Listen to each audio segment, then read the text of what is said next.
New York City is on track to open up with phase 3 of the reopening phase beginning on July the 6th, but not so quick.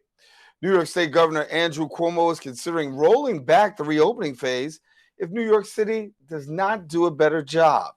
The governor's concern stems over social distancing during large gatherings, including recent ongoing racial justice protests and also city residents who are getting together at outdoor bars and restaurants. Phase 3 of the reopening consists of restaurants and bars allowing indoor dining at 50% capacity, the reopening of personal care services like nail salons, massages, spas, tanning, and tattoo, also recreational spaces, including basketball courts, tennis courts, and dog runs, will be reopened. Mayor Bill de Blasio insists New Yorkers will still have to use face coverings and also follow social distancing guidelines. The mayor stated, quote, "What has helped us to push back this disease? Well, it's the same thing we talked about since day one. Testing, testing, testing. There's more and more testing all the time that is helping immensely," end quote. The mayor also announced health and hospital facilities will be offering antibody testing on a much bigger scale. Along with the diagnostic test, individuals can also get both tests done and get the results of the antibody test within 24 hours.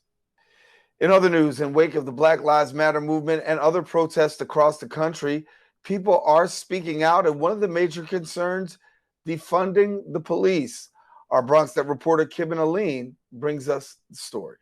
In the wake of protesters and activists calling for justice and police reform, there's been a new topic at the forefront of the conversation: defunding police departments all over the United States.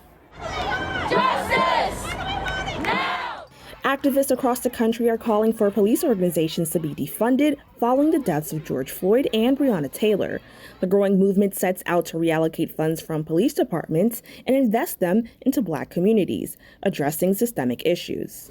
Congressmember Alexandria Ocasio-Cortez is amongst those publicly speaking out in support of the concept and compares defunding the police to a suburb, stating affluent white communities already live in a world where they choose to fund youth, health, housing, etc. more than they fund police. Cortez took to social media to further speak on the issue.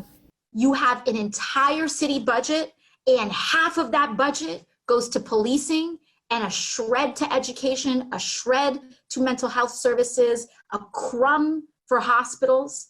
That is mirrored on the federal level. I mean, when we put more money in that than we put into nurses, and we put into counselors, and when we put into schools and teachers, we have a problem. In a press conference, New York Governor Andrew Cuomo disagreed with the idea of defunding the police.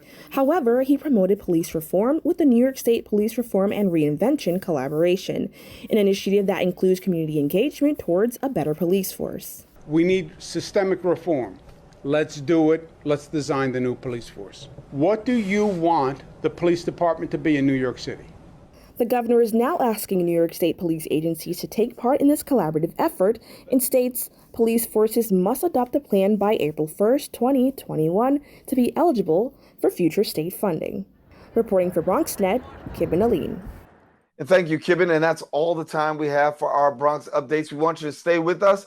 We do have more open that starts right after this.